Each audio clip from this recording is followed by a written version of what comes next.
I'm gonna have to do another You Speak Your Brains, but it's gonna have to be like the politics edition, I think.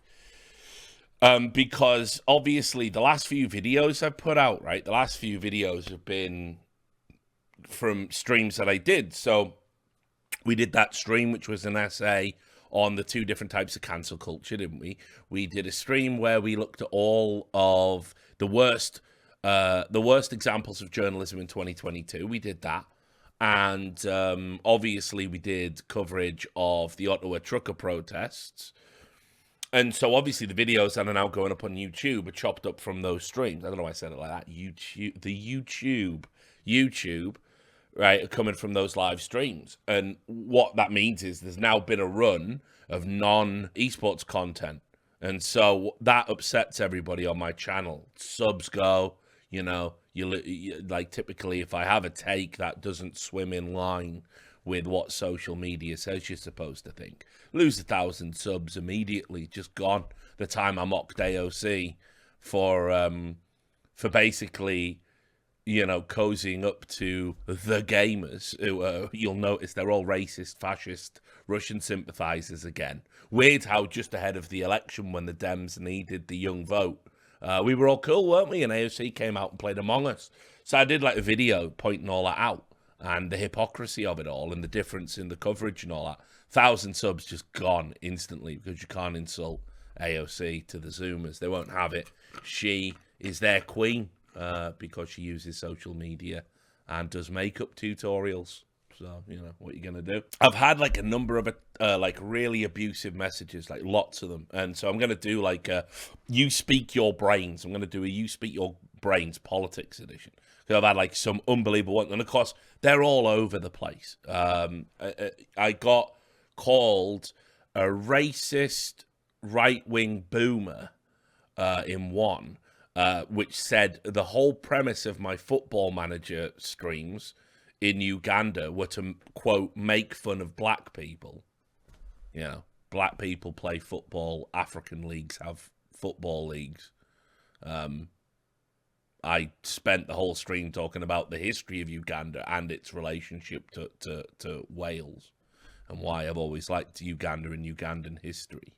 But apparently it's a secret racist. My Football Manager streams are a secret racist dog whistle.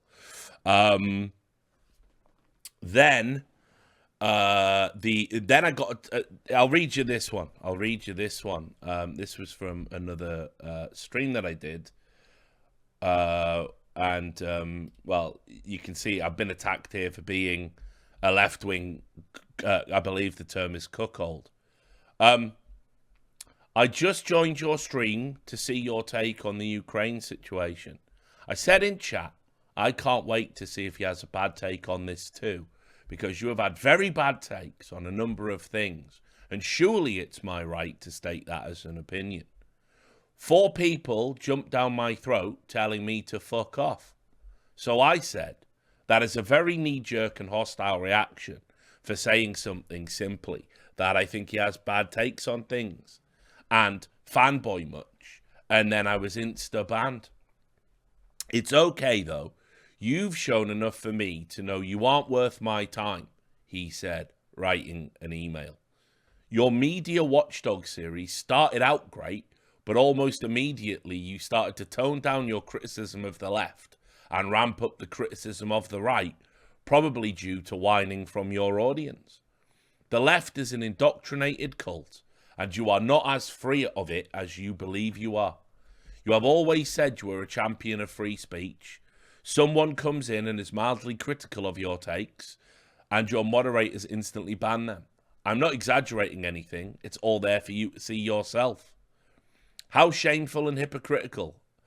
You see, I'm shameful and hypocritical for the actions of other people, apparently. You need to get over the anti-right-wing indoctrination you have suffered all your life. They used you and lied to you for your entire life. You were so close to reality, but you let that all drag you back down into the dumps. It's a shame to see. I had a lot of respect for you. Enjoy the irrelevance that trying to have it both ways will surely give you. Shameful and hypocritical in the extreme. If you had any true sense of honesty about censorship and free speech, you would definitely condemn and penalize the moderator who was so quick to silence someone critical of you. So there was that. Then, he says I'm actually really indoctrinated to the left wing. So the guy who called me a racist boomer, they should get together and see if they can work out where I am. Then this apparently was a controversial video.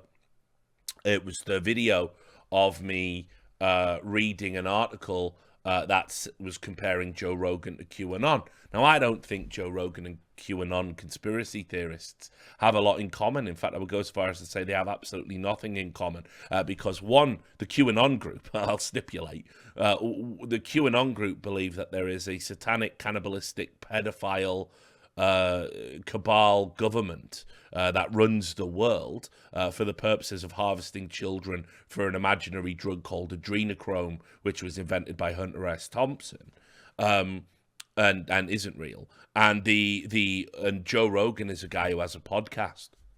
So I think we can see there immediately the differences.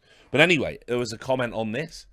Because in that video, I was laughing at QAnon, because obviously QAnon is ridiculous. And I'll just read you this comment I got sent. What do you guys know about governance and integration of federal mission resilience?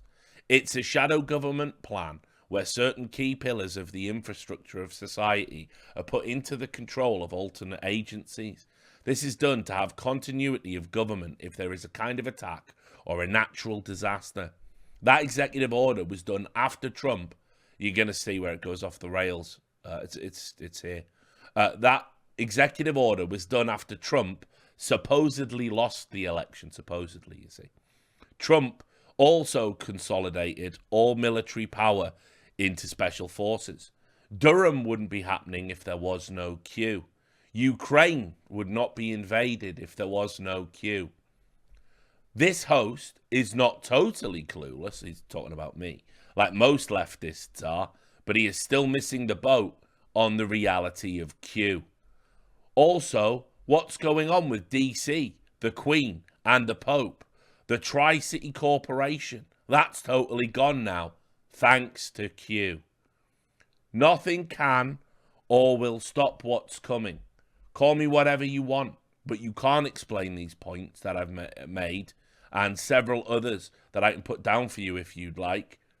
We'll see what happens. We will. We will. We will. We will see what happens. So, yeah, unfortunately, you have to understand that every time something, you put out anything kind of vaguely topical, that's the kind of things that you get, and there's dozens of other ones. So I think I'll just do a stream where we just sort of go over them and get into it, because it's like it's actually insane. If you've ever wondered, kind of what it's like to put out opinions about anything current, unfortunately the crazies from almost every side will gravitate. And if it's not completely... You see, because I said QAnon was silly, a QAnon guy somehow found my video to tell me Q is real. At the same time, on that video, there's comments saying I wasn't strong enough on QAnon. And actually, Joe Rogan should be compared to QAnon, because he's definitely killed people with pandemic misinformation. So, it's a funny old world, isn't it? We'll weed out all of the crazies eventually. There has to be a finite supply. There's a finite supply of people. I let you off once before.